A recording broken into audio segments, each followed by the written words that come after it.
Nos últimos tempos, não faltaram desafios para o Rio Grande. Agora, o desafio é outro: construir o futuro. Um futuro que tem crescimento, mas de forma sustentável, que tem produção e preservação, que tem novas oportunidades para todos. A escolha é nossa. Por isso, a Assembleia Legislativa vai buscar soluções para o desenvolvimento do Estado com o Pacto RS 25, porque o crescimento sustentável é agora.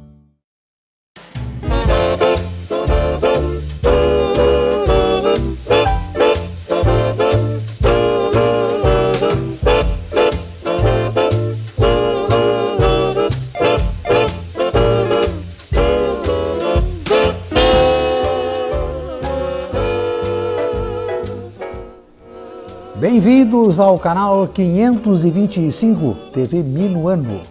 Bem-vindas ao programa Resumindo, que vai homenagear os 120 anos de nascimento do escritor Érico Veríssimo.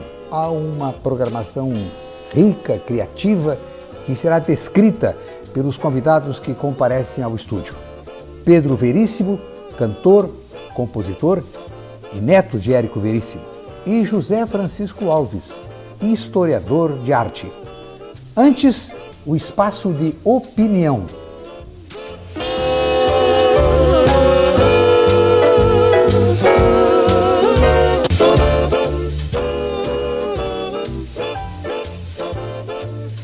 Da Finlândia ao Cazaquistão, passando pelo Brasil, as salas de aula estão ficando cada vez mais caóticas e com problemas crescentes de indisciplina.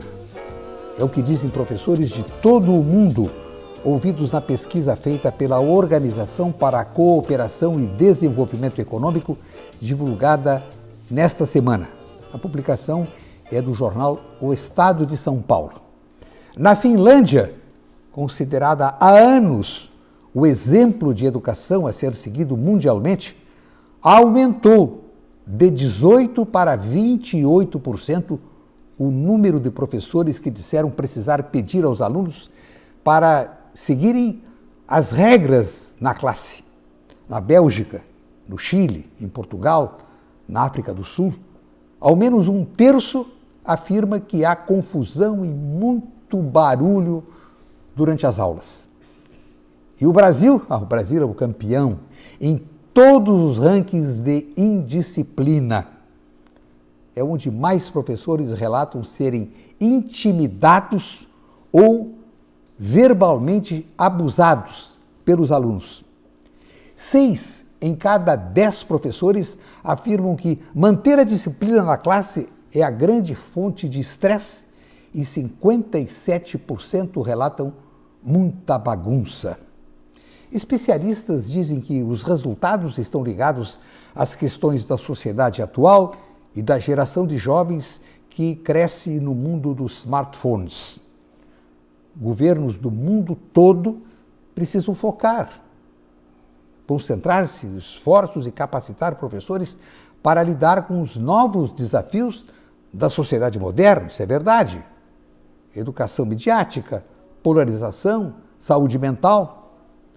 Mas o ponto de partida está em casa. Pais e mães precisam dizer aos filhos, no mínimo, por que eles vão à escola. Qual a função, qual o sentido, qual o objetivo do aprendizado, da aquisição de conhecimentos para a vida futura. Apenas jogar o problema para as escolas é um crime contra os próprios filhos.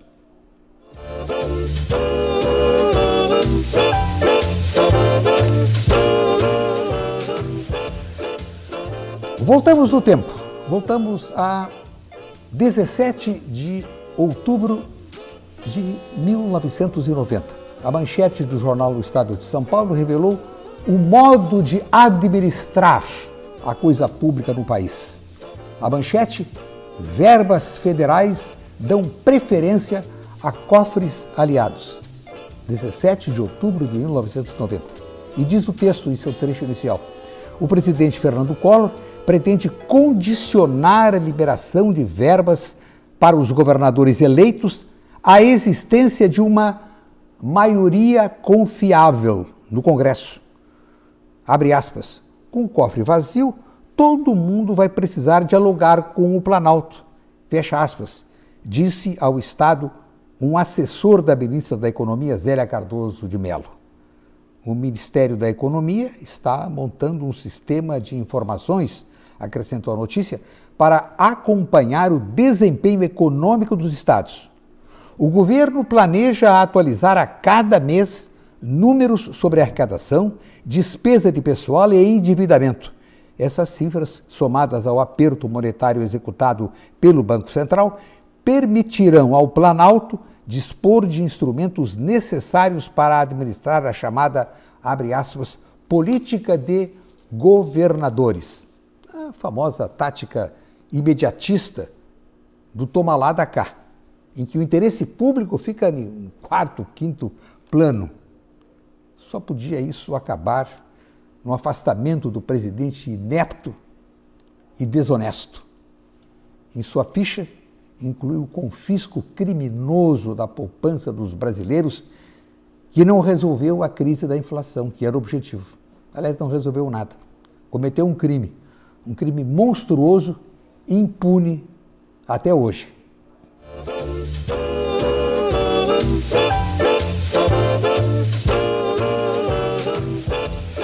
Quem disse isso? Quando os ventos de mudança sopram, umas pessoas levantam barreiras, outras constroem moinhos de vento. Quem disse isso? Érico Veríssimo. Quando os ventos de mudança sopram, umas pessoas levantam barreiras, outras constroem moinhos de vento.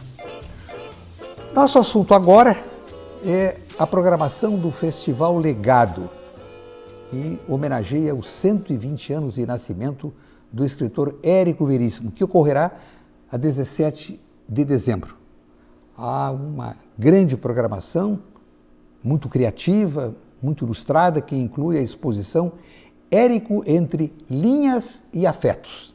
Realização Casa da Memória Unimed e a Associação Acervo Literário Érico Veríssimo. A exposição irá de 19 de novembro a 23 de dezembro.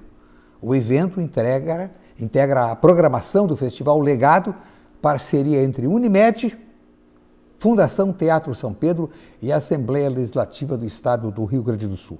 Curadores da exposição, José Francisco Alves e Marco Aurélio Bierman Pinto.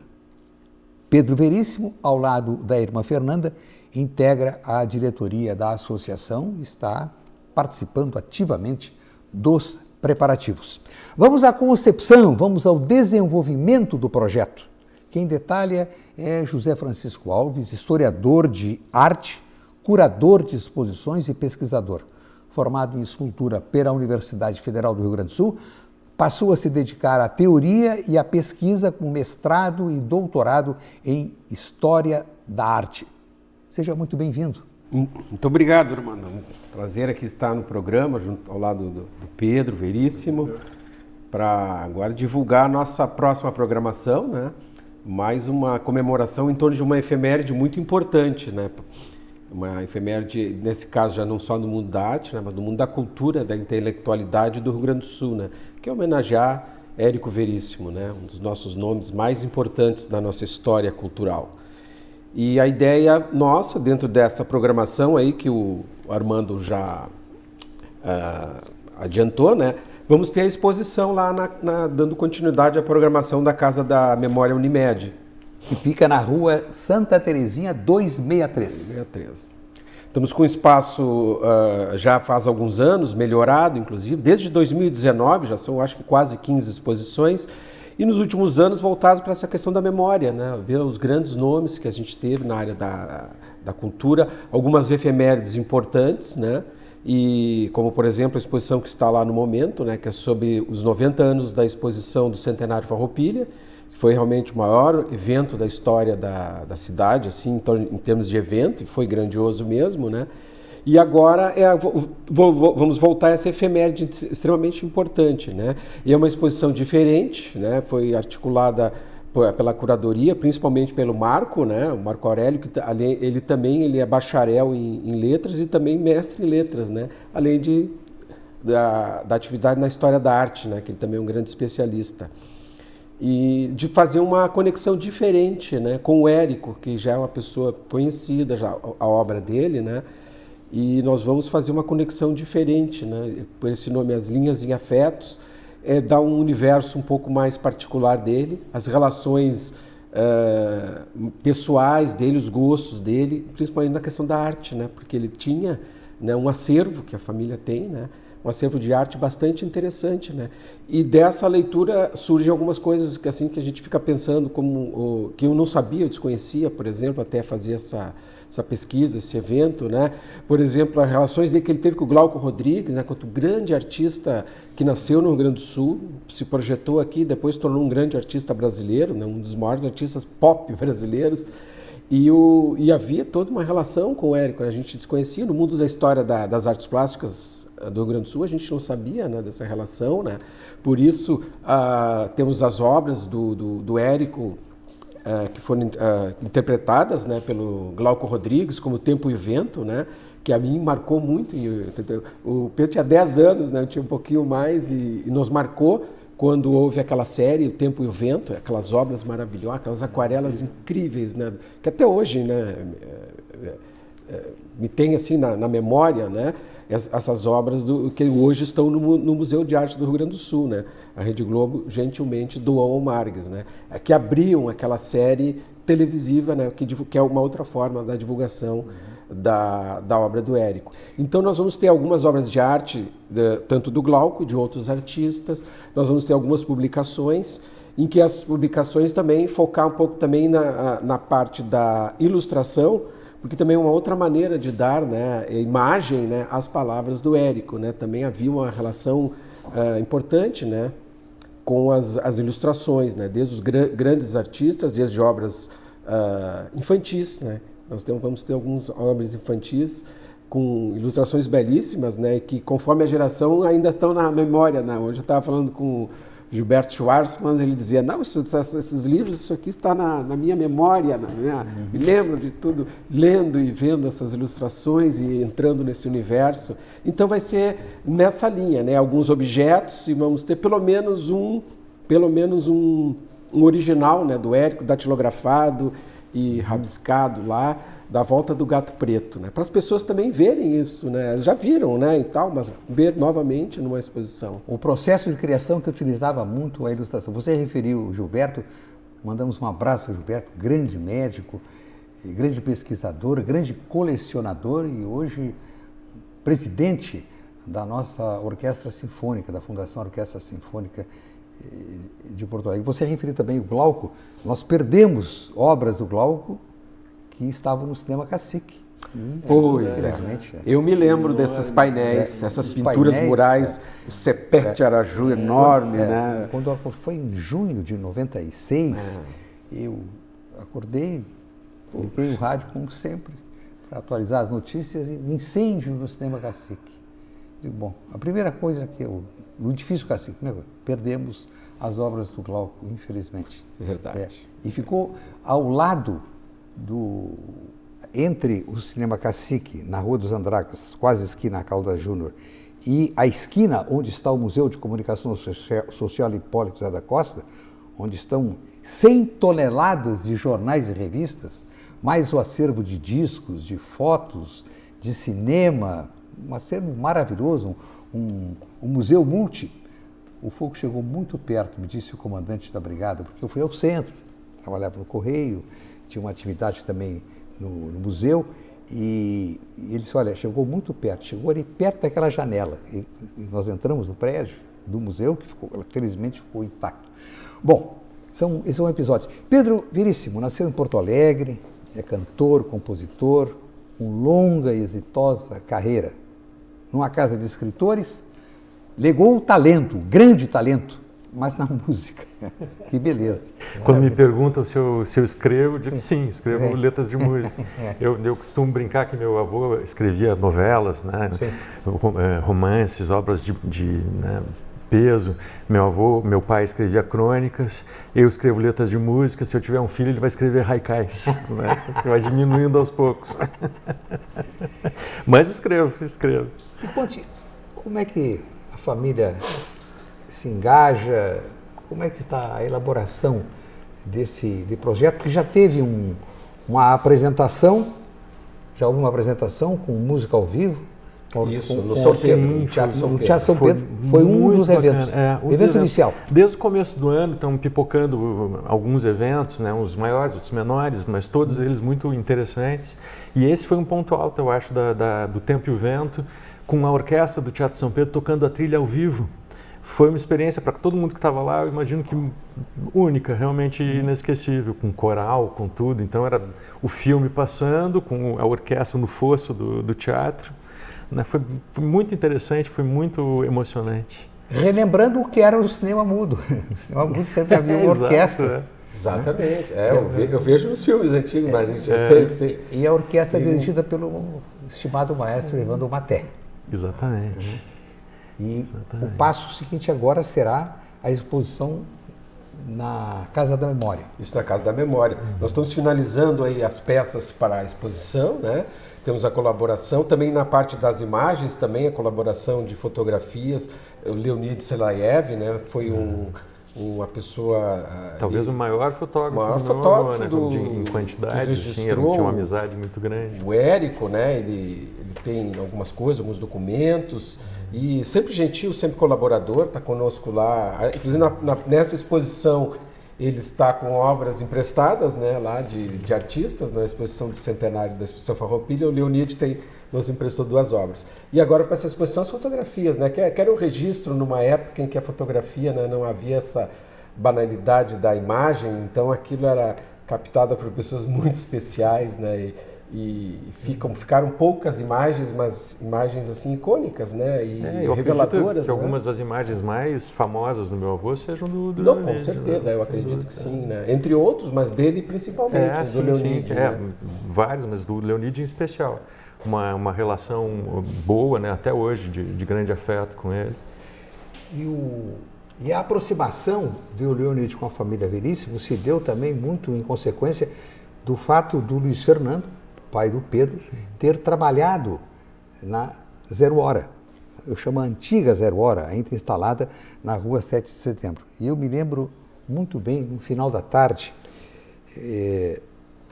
final de 1967, o diretor de redação, Paulo Amorim, dá o nome a uma das salas de cinema da Casa de Cultura Mário Quintana, ele chegou ao centro da redação, que era uma redação pequena, um jornal pequeno na época. Ele disse, olha, tenho o prazer de apresentar um novo colega, Luiz Fernando Veríssimo, vai colaborar conosco, trabalhar na editoria de geral. Eu trabalhava na editoria geral. Então, nós convivemos lado a lado, né, durante um bom tempo, até 1970, quando ele recebeu o convite do Rui Carlos Osterman, que estava organizando a Folha da Manhã. Mas nesse período, Leonid ingressou no jornal e revelou seu grande talento, a paixão pela fotografia. E ele, dedicadíssimo, estudioso, muito estudioso. Os bons fotógrafos que eu conheci sempre estavam manuseando revistas estrangeiras, estudando foco, estudando lente, e o Leonid seguiu esse caminho. E eu acho que o Leonid e o Felizardo, né, o Luiz Carlos Felizardo, talvez sejam os maiores, os grandes fotógrafos do Rio Grande do Sul, né, da paisagem, da nossa paisagem aqui. Né? Estamos projetando a imagem. imagem. Essa preocupação do gaúcho, né, da imagem do gaúcho, né, como ele capta isso muito bem, né, e por isso também esse interesse dele aí na coisa da história do Rio Grande do Sul também, do Leonid, né. Estamos projetando a imagem, querido Luiz Fernando. E Armando, você falou do Paulo Amorim, que é, no final das contas, o grande responsável pela carreira do meu pai, que foi esse convite que fez ele entrar no jornal onde ele ficou. Não havia ali nenhum plano, não sonhava em ser escritor, até que o Paulo Amorim cooptou ele e botou para dentro do jornal, e ali começou. Um grande jornalista, um grande cronista, um grande escritor, um nome consagrado nacional e internacionalmente. E começou nesse final de tarde que você está falando. Começou nesse final de tarde com a apresentação, mas o Leonid se aproximou, porque era praticamente uma família, uma redação muito pequena, se aproximou conversava muito com o Luiz Fernando, sempre gostou muito de fotografia, e abriu caminho para chegar à rua Felipe de Oliveira, a casa da família Veríssimo. E ali estabeleceu um entendimento, uma conexão, até porque o Leonide não era dos fotógrafos, eu bati a foto, agora ninguém mais fala. Não, o Leonide levava ao avô do Pedro as fotografias e fazia algumas observações. Olha esse ângulo aqui e tal. Eles conversavam sobre as fotos. E isso empolgou, e isso instruiu, com toda a bagagem do Érico, instruiu, foi o professor do Leonide. E assim, essa exposição é muito importante, eu acho que tem muito a ver com isso. Como o visual, né, a arte, fotografia, era importante para o Érico, né, fazia parte do processo criativo dele. Até, né, o Chico não comentou que nessa exposição vão ter algumas coisas, alguns desenhos de punho do Érico, que desenhava muito. Me esqueci. Inclusive uma das famosas tábuas, né? As tábuas. Famosas pra gente, pelo menos, não sei se as pessoas conhecem muito. Pintura, aliás, um trabalho muito bonito, aliás, de passagem grande, né? E muito bem preservado, que mostra que a técnica ali que o Érico usou, olha, utilizou muito bem, porque um trabalho está... puramente instintivo, eu acho. Instintivo, mas olha, está surpreendente, né, em relação às obras de arte, a preservação também, né, também que a família também tem um cuidado, né, mas nós vamos ter essas obras aí, imagina, mais desenhos do Érico. Algumas pessoas já conhecem, né? Tem algumas exposições, mas agora vamos... mesmo os originais ali que tu falou, né? Todos eles são muito rabiscados, né? Não só de correções, mas de pequenos desenhos. E esse é um volume, assim, né? O Alta do Gato Preto, e tem alguns rabiscos, nesse caso também mais de desenho. Mas essa tábua, eu acho que ela é a estreia dela, né, Pedro? Não sei, já foi para alguma exposição? Não, exposição nenhuma. Acho que é a primeira vez que vai ser mostrada. Essas tábuas, para quem está se perguntando que tábuas são essas, né? Ele tem uma poltrona vermelha na minha casa, que era o que o Érico usava para corrigir principalmente os textos e para fazer anotações. E ele botava uma tábua de madeira, tábuas de demolição, tábuas assim... simples, não eram, né, tábuas feitas, eram pedaços de madeira que ele botava como suporte para a máquina de escrever ou para os originais que ele estava corrigindo. E nas tábuas ele desenhava personagens, pequenas anotações das cidades, né? Isso tinha muito no processo criativo do Érico, né? Que eu, né, não cheguei a ver, mas eu vi depois o processo em si, né, físico na minha frente. Ele desenhava mapa de Santa Fé, por exemplo, Tempo e o Vento. Antes de escrever sobre a história, ele fazia toda a localização geográfica, desenhava aqui é o sobrado, aqui é tal casa, fazia tudo, desenhava alguns personagens. Tem o livro que ele acabou não finalizando, A Hora do Sétimo Anjo, né, que seria o livro que ele ficou, acho que ele não chegou nem a começar de fato o livro, assim, mas ele desenhou todos os personagens. No acervo tem, não vai estar nessa exposição, porque está no Instituto Moreira Salles atualmente, que estão cuidando lá. Tem todos os personagens do livro estão ali. Nossa. Faltou escrever o livro, mas o começo do processo está todo ali. Eu acho isso muito interessante. Eu acho que não é uma coisa tão comum assim em autores, né? E Armando, eu acho que essas exposições que a gente costuma fazer, vamos ter mais essa, sempre de ter os originais, né, do povo, a população vê as obras, né, vê os documentos, porque hoje numa época tudo é imagem, né, tudo é aqui na telinha, as pessoas veem ali a exposição ali já está vista, né, mas não é importante ver, né, ver os livros, né, ver porque também eles trazem a informação da arte gráfica. Aliás, tem não sei se esqueci, As Aventuras de Tibiquera, qual é o livro da Livraria do Globo, né? Que a qualidade gráfica, de arte gráfica, de impressão é impressionante. A Globo fazia com volumes, né, as letras em volumes, um exemplar, eu fiquei bem impressionado ali. Eu acho que eu vi hoje, me esqueci, mas eu acho que é As Aventuras de Tibiquera. Mas se não for, é um outro, ilustrado pelo Zoiner, que foi o chefe da oficina de arte, né, da antiga Livraria do Globo. E o Zoiner, durante anos, né, foi o coordenador dessa oficina e um grande ilustrador, desenhista, né? E impressionante, né, a qualidade daquele exemplar. E os outros exemplares, né, as capas, enfim, as pessoas verem a materialidade, né, do livro, né? também uma coisa importante, né? Que a área do livro, da literatura também é o livro, né? Então ter esses originais, né? Ter as obras de arte, ter lá a gravura, ter a gravura do Vasco lá, maravilhosa, né? Da Zorávia e de outros artistas. Isso é importante, né? Nós temos a cultura de ver as coisas, né? Que existem, né? E vão estar à disposição. A Globo foi a nossa primeira grande editora, nível nacional. Nível nacional. Né? Nível nacional.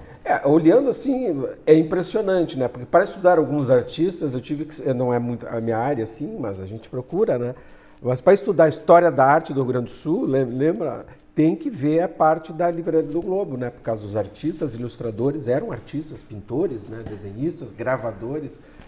E aí, vendo o que foi produzido, é uma coisa que a gente simplesmente não acredita que aquilo aconteceu. Não se fala muito, né, desse lado do Érico, que é o lado editor, né? É Se o fala lado muito do editor, autor e tal, mas não como um dos agentes principais, eu acho que nisso que está falando da editora excelente, Globo. Né? Pedro. Pelo seguinte, né, porque era uma atividade, enfim, profissional também, que precisava também, né, a literatura, nem com o Érico, assim, foi, se mantém, né, infelizmente, no Brasil, nas artes, na música, tá a pior área possível ainda, a difícil sobrevivência. E o Érico, na parte de tradução, na parte de editoria, como editor, que é um trabalho exaustivo, né. E alguns livros que foram editados pela primeira vez no Brasil, aqui no Rio Grande do Sul, né? Montanha. Acompanhar, ler, negociar essas traduções, tudo o trabalho com o Érico ali junto, com o Bertazzo e com o pessoal. Imagina, as pessoas não têm noção do quanto isso é um trabalho também, e fazer tudo isso e ainda ser um grande escritor, né? Maurício Rosenblatt, Mário Quintana, entre tantos e tantos outros grandes nomes da intelectualidade rio-grandense e brasileira que, lado a lado com o Érico, construíram um acervo fantástico da editora Globo. E como se juntou né, um número incrível de artistas realmente ali, né?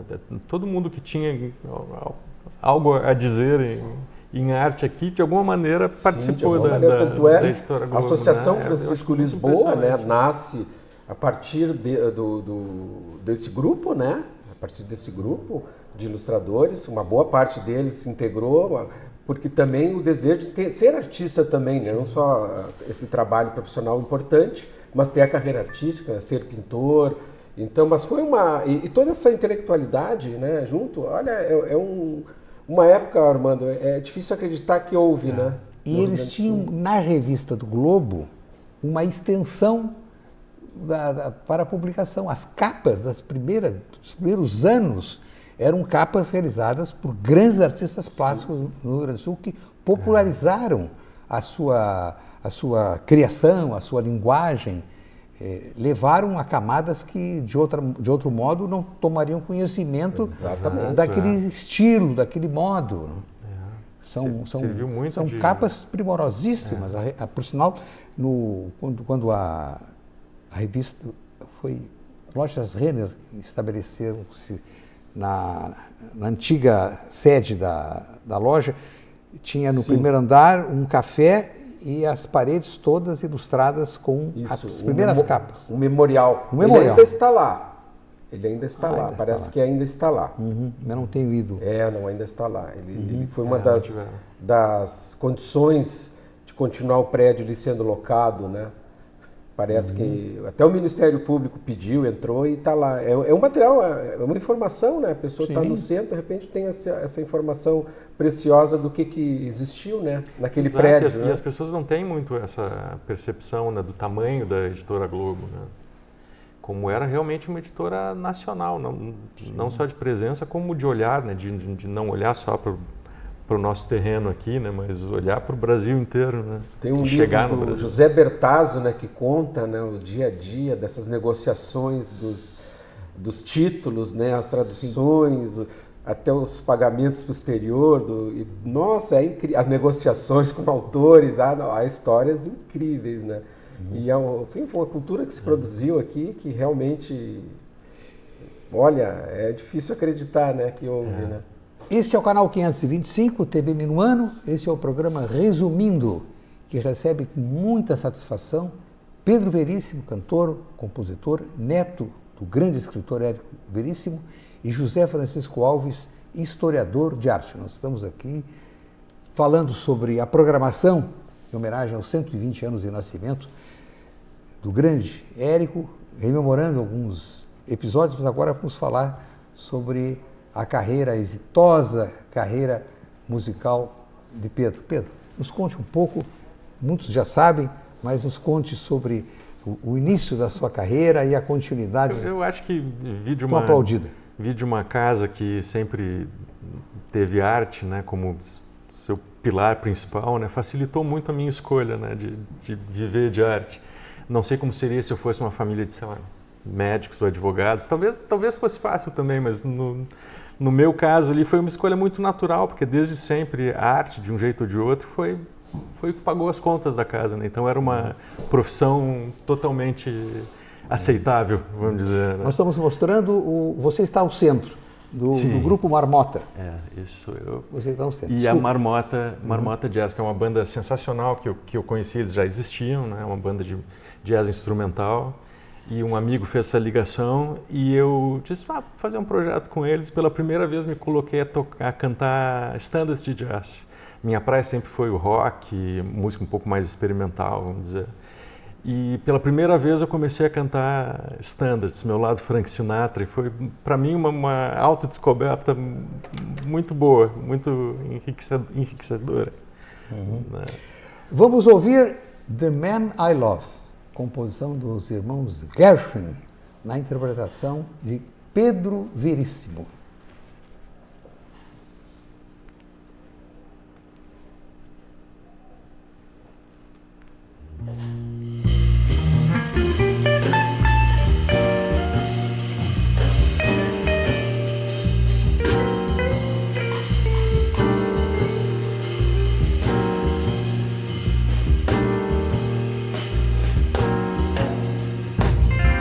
One day he'll come along, the man I love, and he'll be dark and strong, the man I love. And when he comes my way, I'll do my best to make him stay.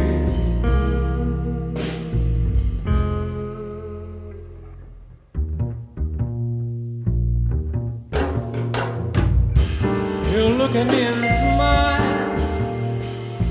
I'll understand. Then in a little while, he'll hold my hand. And though it seems absurd, I know we both won't say a word.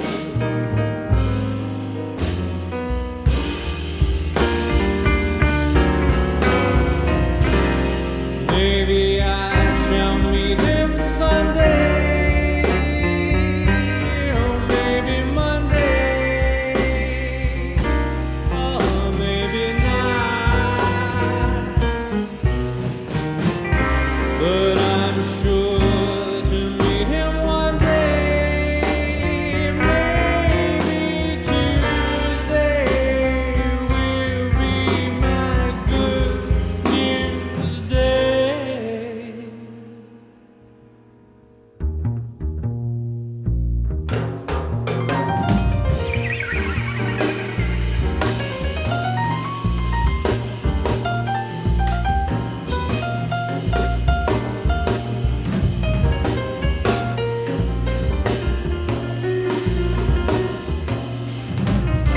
You build a little home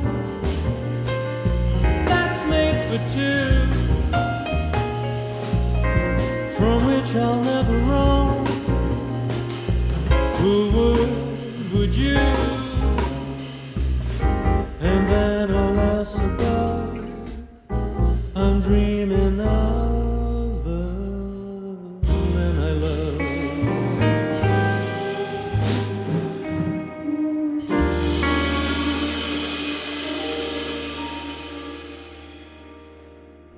Pedro Veríssimo, The Man I Love, dos irmãos Gershwin. Belíssima música. Você gravou Gershwin. onde? Isso foi gravado no Áudio Porto, inclusive o áudio é ao vivo, não é? A gente realmente está cantando enquanto a câmera nos persegue ali, tocando.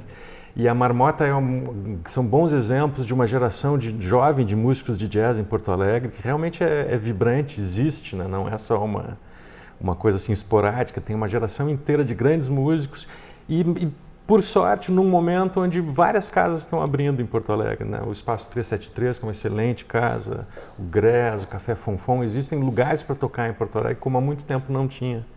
Então, fico muito feliz de dizer isso, né? Porque não era exatamente uma realidade há pouco tempo atrás. Quem são os cantores e cantoras que você aprecia? Ixi, poxa, difícil essa, hein? Acho que que é uma obviedade, mas eu acho que as pessoas não dão o devido valor ao que ele faz, é o Frank Sinatra. Eu acho um cantor sensacional, porque ele tem uma característica que eu acho que é o que realmente diferencia ele, que a gente ouve ele cantando, parece que é fácil o que ele está fazendo. Né? Não percebe o esforço, não percebe que ele está sendo cantor. Não, ele abriu a boca e aquilo sai com uma facilidade enorme. Eu acho isso uma característica remarcável, realmente. Eu te diria assim, para mim ele resume muito do que é ser um bom cantor. Claro que o preparo da caixa torácica não é tudo. Completa-se com a capacidade de interpretação, a sensibilidade, mas em uma das biografias o autor narra que ele usava muito a piscina, a natação, para ter a capacidade de dar a intensidade que muitas vezes o pulmão, sem treinamento, não daria. E ele segurava uma nota. Ele segurava uma nota longe. Isso realmente. Eu nado. É o esporte que eu gosto e penso muito no Frank Sinatra. Cada vez que eu entro na piscina, eu penso nisso, como ajuda um cantor a controlar a sua voz. E as cantoras? Entre as cantoras.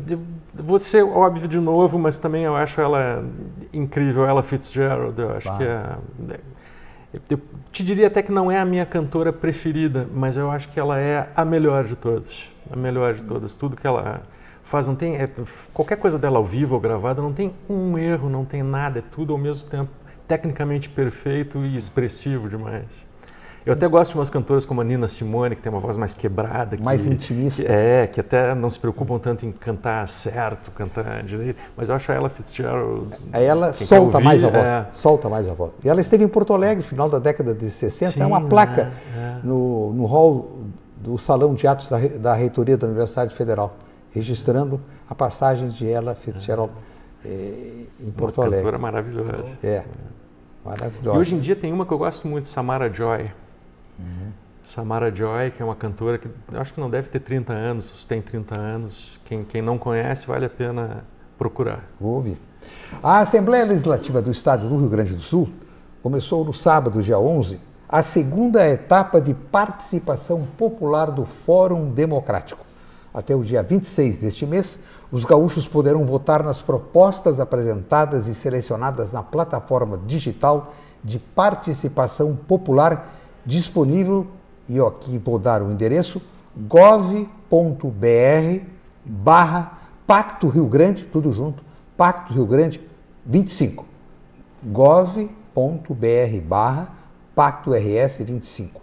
Cada usuário poderá escolher até 10 propostas entre as disponíveis. A iniciativa é o resultado da parceria entre o Fórum Democrático e a Secretaria Nacional de Participação Social da Presidência da República e integra o tema que norteia os trabalhos da Assembleia Legislativa em 2025. Pacto RS 25. O crescimento sustentável é agora. Vamos continuar falando dos preparativos para esse projeto maravilhoso que homenageia Érico Veríssimo. Chico. Também em relação à exposição, nós vamos ter, ainda não saiu, aí o Armando vai nos ajudar a divulgar, uma programação também, algumas palestras, né? Sobre alguns assuntos, alguns enfoques. Ainda estamos fechando, mas a Casa da Memória sabe que tem essas atividades lá, aliás, são um bom público, né? Um público presencial em palestra, uma coisa que está voltando com força, né? E lá na Casa da Memória voltou muito bem, né? Então vamos ter essas palestras, talvez sábado de manhã, algumas durante a semana, para assim, valorizar, incrementar esse assunto, né?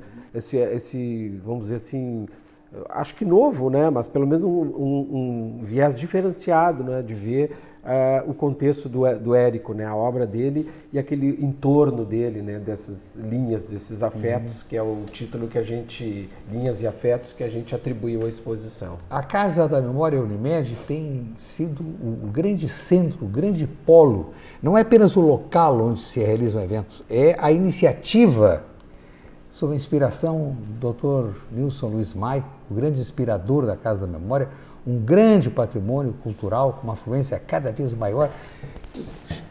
Já cheguei a alguns eventos, o salão completamente lotado. Né? Por quê? Porque sabe organizar, sabe conceber, sabe desenvolver. Então, é uma prestação à cultura que a entidade faz. Estava faltando, assim, ter uma... Voltando, uma instituição voltada à história da... Claro, as exposições, um pouco história da arte, né? Mas também há outros eventos lá. Mas o que me tange, assim, a parte da história da arte, de resgatar e fazer exposições que revelam novas coisas sobre os artistas que tanto se fala, né? Então, de repente, isso é uma coisa muito boa, né? Eu vou referir, em julho e agosto, o Chico, conhecido como Chico, ele promoveu na Casa da Memória um curso sobre história da arte, que não por depoimento dele, mas por alguns participantes que já têm uma vivência muito mais intensa que a minha na área, eu fiz o curso. A primeira vez realizou-se um curso de história da arte, condensando e ampliando os conhecimentos. Parabéns mais uma vez, você é um professor maravilhoso. Muito obrigado. O público é realmente surpreendente, porque não é qualquer curso, né? Foram 13 aulas de 3 horas. Qual é alguém que se submete a isso? E o pessoal gostou, fico muito orgulhoso, né? Em época de chuva e frio. Chuva e frio, né? Dão 3 horas e público, quase 50 pessoas, né? E hoje uma coisa que está saindo, né, a coisa presencial, né, mas o público, né, desde estudantes, público geral, pessoas de casa, museólogos, intelectuais, como o Armando. Às vezes o que precisa é iniciativa, né? Eu acho que muitas vezes as pessoas pensam, isso não vai, ninguém vai se interessar nisso e nem tocam uma ideia adiante, né? Mas quando tocam, nossa, foi fantástico, né? Até eu estava vendo uma entrevista aí de uma pessoa de uma reitoria aí, que é candidata, estava dizendo 4 horas de aula era, hoje em dia, é desumano para o estudante. Eu pensei, nossa, quase que eu cometi um crime. Foi uma entrevista que uma das candidatas à reitoria da Universidade de São Paulo disse... um crime, obrigando a 3 horas. 3 horas. Publicada essa semana. E passa rápido, e é tão bom, né? No Jornal do Estado de São Paulo. Eu acho que numa época que a gente está de inteligências artificiais e coisas geradas, né, não é mais só fake news, né, é fake tudo, né? Tudo, a gente tem dificuldade de saber o que é real ou não. Né? O presencial ganha uma importância ainda maior. Bem observado, Pedro. Um público eclético, por exemplo, ter o Armando Burdi, né? E assim, várias situações, né? A gente falando de artistas e situações, contextos culturais, o Armando ali é presente e ajudando a esclarecer, contribuindo, né? Como é importante. E como foi importante, você referiu o fato de que muitos palestrantes comparecerão à Casa da Memória para discorrerem sobre aspectos da obra do Érico. Eu tenho certeza absoluta que entre eles estarão jovens que, quando alunos do curso médio, já no início do curso universitário, que foram à casa de Érico e de Dona Mafalda, estarão presentes. Porque uma das satisfações do seu avô, e eu digo isso porque eu fui um aluno do ensino médio, conduzido pela professora Nazinha Mattioli, depois pelo professor Carlos Apple, professores do querido Colégio de Aplicação, nos levaram à casa, mais de uma vez, à casa do Érico. O Érico tinha uma agenda para receber alunos. Dona Mafalda providenciava as bolachinhas. Ele tinha a satisfação imensa de conversar com os alunos, abrir um arquivo e mostrar os originais com as ilustrações dos personagens. Esta vivência, esta experiência inspirou muitos e muitos que estavam pensando em outras carreiras e seguiram letras. Eu dou esse testemunho porque eu os conheço. Poderia citar, no mínimo, 15 colegas do Aplicação de outras escolas que, a partir dessa vivência próxima com o grande escritor, se inspiraram. É isso que eu quero. Eu quero conhecer a obra, esta obra, outras obras, quero lecionar sobre o assunto, quero transmitir os conhecimentos sobre o tema livro, e muitos chegaram. Eu poderia citar muitos, eu vou citar apenas um, e todos sintam-se homenageados. Flávio Loureiro Chaves. Claro. Muito próximo. Ele era ainda aluno assim, do primeiro ano, e isso está registrado no Museu do Érico Veríssimo, na CE, no prédio da CE, uma troca de correspondência. Érico estava nos Estados Unidos e o Flávio estava estudando no curso a obra e preparando um material, e a troca de correspondência, repito, Érico nos Estados Unidos, o Flávio aqui, trocar os bilhetes que eles mandavam pelo correio, fazendo observações. Você escreveu isso, pode acrescentar aquilo. Então, essa troca que o Érico permanentemente exercitou, inspirou muitos que seguiram a carreira e outros admiradores do Érico, e dentre eles eu me incluo como leitores. Então, essa admiração, ela é permanente. E quando você fizer a lista, eu vou lhe apontar. Esses aqui foram a casa do Érico, que era uma casa, ainda é muito aberta, né? Escritor que vinha ao Rio de Janeiro, escritor famoso, que vinha do exterior, pedia para vir a Porto Alegre para visitar o Érico. Só que ainda hoje não é incomum baterem na porta pessoas não faz muito tempo, eu acho que era do Maranhão, um casal que veio do Maranhão para o Rio Grande do Sul, visitar o estado, visitar a cidade, tudo, e fizeram questão de passar lá na porta, bateram na porta e pediram para se podiam conhecer o escritório do Érico. E, obviamente, foi um prazer enorme, realmente, visivelmente emocionados de estarem ali e tal. E eram jovens, não eram pessoas contemporâneas do Érico, não, eram pessoas que... O livro, depois que é impresso, ele vai longe, segue. Né? Não tem limite, não sabe onde... Do Érico foi longe, né? Longe, traduções. Referência literária no Brasil todo. Eu estava vendo uma entrevista ontem num canal do Rio Grande do Norte, né? Sobre literatura e sobre o Rio Grande do Sul, e evidentemente o jornalista já sabia tudo sobre o Rio Grande do Sul através de Érico, né? E o Érico, enfim, era o nosso grande embaixador, né? Nossa intelectualidade. Imagina esse depoimento, né, da generosidade, né, que ele tinha, né, de receber os estudantes. É uma coisa realmente... E é uma generosidade que dá frutos, né, como o Armando falou, né? Porque realmente estimula pessoas a seguirem na cultura do Rio Grande do Sul, do seu estado e tal. Sim. Não é só uma coisa de receber para receber o afeto pessoalmente, mas é uma coisa que tem utilidade prática, né, na manutenção, eu acho, da riqueza da cultura brasileira. Eu estou recorrendo às informações do site, dando conta de que os livros do Érico foram traduzidos para o alemão, para o espanhol, para o finlandês, para o francês, para o holandês, húngaro, indonésio, inglês, italiano, e por aí segue, para ver a universalidade. Há pouco tempo atrás, um amigo que estava na Rússia, estava em Moscou, mandou um vídeo que entrou numa biblioteca e tinha um original, acho que era o senhor embaixador em russo. Olha. Veja só. Hoje eu estava vendo um dos exemplares do senhor embaixador, uma das capas. E também o Érico, a atividade também de escritor também, né, que tinha também que atender, né, outros textos, outros tipos de texto também, que é uma coisa que o escritor tem que fazer, né, apresentações de livros, e tanto pelo gosto como também por um trabalho, né, porque é um trabalho, né.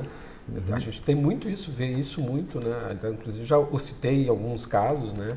A quantidade de coletâneas também, e um levantamento que eu imagino que deve ser muito grande, né? De coletâneas de assuntos, e que lá tem sempre um texto, e ele preparava aquele texto, né? Isso aqui é... Ressalto também a atividade de Érico Veríssimo como jornalista, fundador, primeiro presidente da nossa querida Associação Rio Grandense de Imprensa. Exatamente. Foi Primeiro presidente, eu nem lembrava, é verdade. Ele teve um papel extraordinário no estabelecimento dos fundamentos da ARI, que permanece até hoje como um órgão de interligação entre capital trabalho e a defesa da liberdade da imprensa. Né? Essa postura sempre muito corajosa do Érico, muito corajosa, reconhecida por todos. E um outro fato que eu vou referir aqui, puxando a brasa para a minha sardinha, porque eu sou cruzeirista, Cruzeiro de 1913, Érico Veríssimo era torcedor do nosso glorioso, ia aos jogos no Estádio da Montanha. Eu só conheço ilustres. Ilustres. Também o professor Joaquim Felizardo era... E o professor Felizardo também, que foi dirigente do clube. Foi presidente, Joaquim Felizardo. Sim, casado com o professor Azuleva. O professor Azuleva. Lembra? E o Cruzeiro, né? Poucos sabem, também o Cruzeiro, aliás, também uma instituição cultural nossa, né? O Cruzeirinho, né? Poucos sabem, né? Mas o Cruzeiro também tem a sua história. Bom, tá aí uma boa exposição para se fazer. Esses tempos, inclusive, o pai de um grande pintor nosso, Fernando Baril, né? Foi o jogador gaúcho do Cruzeiro. O gaúcho, sim, o zagueiro, grande zagueiro. E localizei o acervo fotográfico impressionante. Eu vi nas mãos do Baril, né? Uma hora eu vou tentar ver com a família lá, com as irmãs do Baril, ver de novo essa documentação, porque era uma documentação fotográfica primorosa, né? Recortes de jornais, tudo. E eu não sabia, né? Inclusive, o Baril nunca tinha contado, né? Ainda mais futebol, né? O pai dele, Gaúcho, era o nome que o identificava como jogador, grande zagueiro. Um zagueiro de estilo, dizem, contado meu pai, cruzeirista. Ele não era um zagueiro assim de dar pontapé, era um zagueiro que tirava a bola com estilo, com jeito, fazia bons lançamentos. Pai do grande Fernando Baril. Poucos sabem. Também precisa contar essa história, né? Agora teve um livro sobre o Renner, né?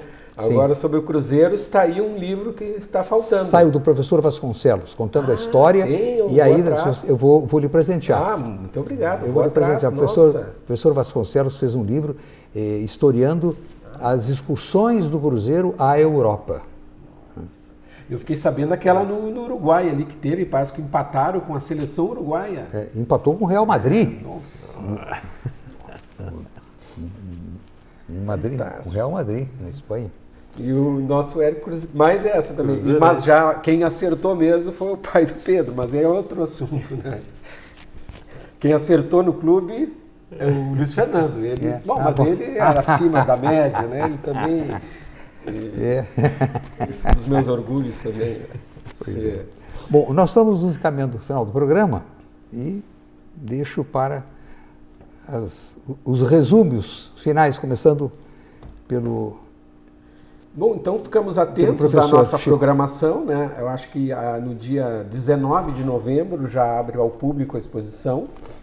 No museu, na Casa da Memória Unimed Federação RS, né? Um local muito bacana, ali na rua Santa Terezinha, 263. Coordenado pelo Salus Locke. Salus Locke, nosso coordenador, que coordena toda a produção de não só a exposição, mas todas essas atividades aí.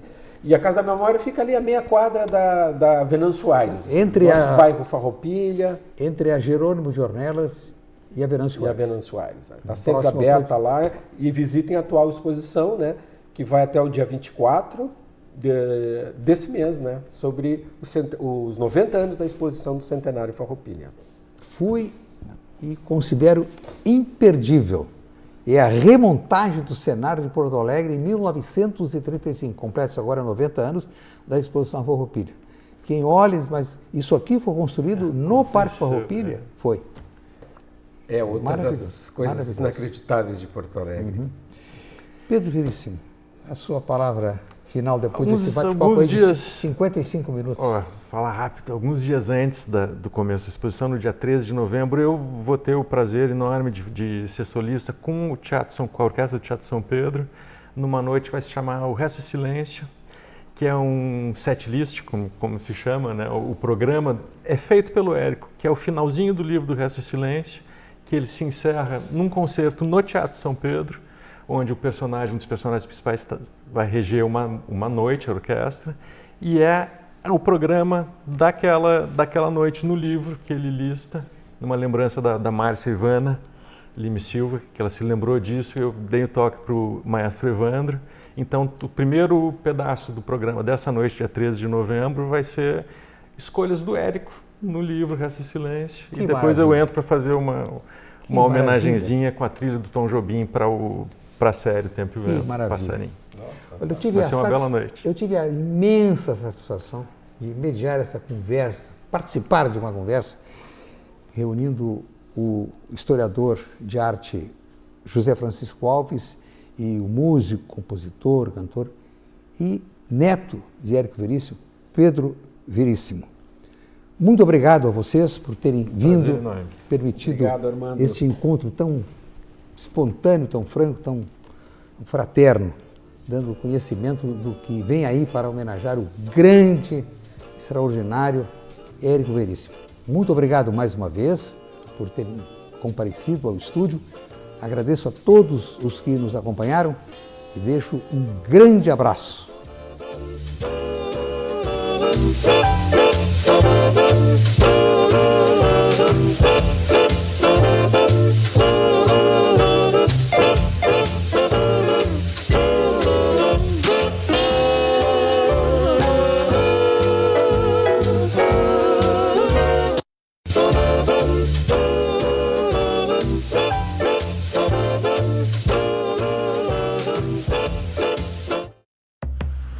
Nos últimos tempos, não faltaram desafios para o Rio Grande. Agora, o desafio é outro: construir o futuro.